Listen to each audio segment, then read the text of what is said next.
Kiitos Maiju haasteesta. Tänään me kaikki tietää, miten rohkea hyppäjä mä olen, joten tänään hyppään 2 hevosella, kruisaksella ja Tanskan puoliveriruunalla, ruusas 2. Tämän ison vaativan esteen, mikä takana näkyy. Joten antaa mennä, pojat.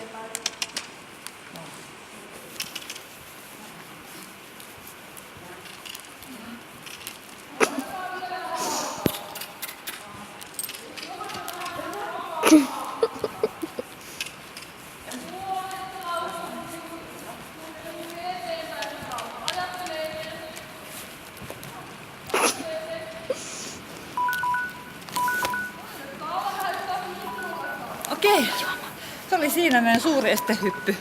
Joten haastan Tiina Koposen ja Suvi Heinosen tähän suureen tehtävään haasteeseen. Ja jos ei tädit taivu, niin vuorokauden aikana tai loppuviikkoon mennessä niin iso pussillinen suklaata meille.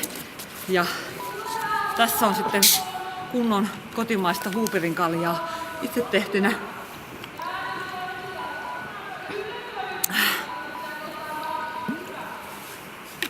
Kiitos.